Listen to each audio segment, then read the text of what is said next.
ته موجود یم چې څه مې د وسه کېږي هغه حوصله افزایي او تسهیلي په خپل دغه سره ښه برابر چې کوم دی نو ډېرې ښې خبرې تاسو وکړې خو زموږ الف خان شریف د پروګرام څاګانې را لنډې موږ سره ارشد عمرزئی ناست دی خو د ارشد خان نظم دا تپوس کوم چې کوم پاس شوي دي او د اسمبلو ته تلي دوی له یو مشوره ورکړي چېرته د عوامو خدمت به څنګه کېږي صرف پاس کېدل خو نه اسمبلۍ ته لاړ شي که نه چې هغوی په خولې باندې د چپ روجه وه خبرې نه دي کړې نو څه وایې تاسو په دې جواب هم ورکړي او الف خان شریف زه به خلک دا پوښتنه هم کوم چې ای وی ټي چینلز نیټورک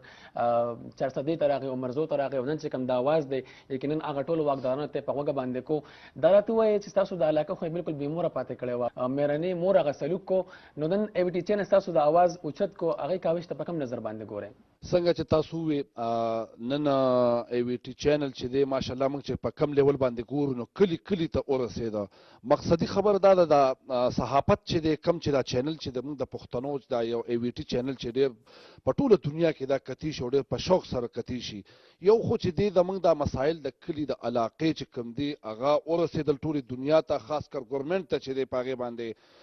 یو میسج لاړه او په هغې باندې موږ هم کتله انشاءالله موږ چې دا کم نن دا تاسو ولیدل زموږ په دې حجره کې چې د کومو ملګرو دا کمې ګیلې میانې او دا کم مسایل چې دی ګورنمنټ ته مخکې کړله انشاءالله زه د دې نه توقع دا ساتم چې ای وی ټي خیبر چې دا څنګه چې دی ګورنمنټ ته میسج لاړ شي په دې به کاروي لازمي کېږي انشاءالله یوه مشوره زه کوم جي ټیک ته موږ خو ام پی ا توب کړی دی منسټري کړې ده دغه کړی دی خو خدای ته پته لګي موږ ام پی ا توب نه موږ خو نوکري کړې ده نوکري په داسې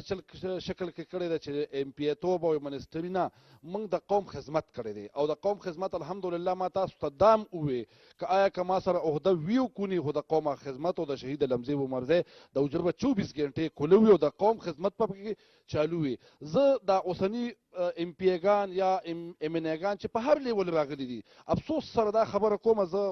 په دې دغه باندې نه کوم جي چې دا کم لیډرشپ د دې ضلع 403 نه ووتې ده او دا کم کسان مخکې پاس شوله لاړل په اسمبلو کې کېناستل کم از کم هغوی له خو هغه څیز ورکول غواړي که نه هغوی له پکار دي چې د خپلې ضلعې له خو د هغې مطابق لکه د شیرپاو شان لیډر تاسو وګورئ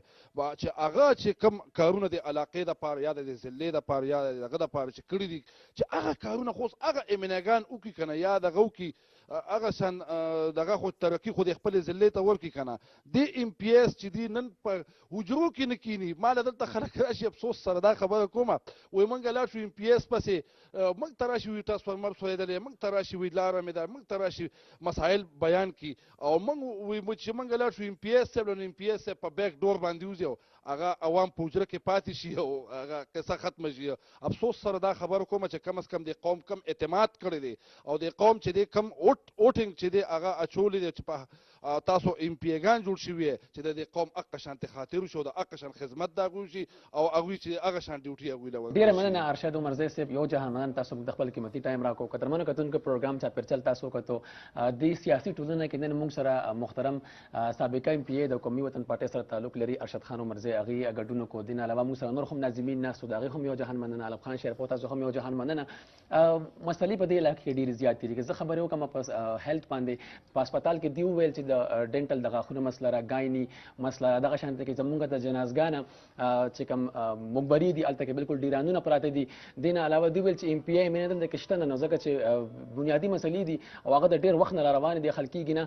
کالجونه سکولونه دلته کې بلډینګونه موجود دي خو په هغې کې اوسه پورې د فنډز د کمي د وجې او د حکومت د توجه د وجې هغه دغه شانته کې په ځای باندې ولاړ دي نور هم ډېرې مسلې دي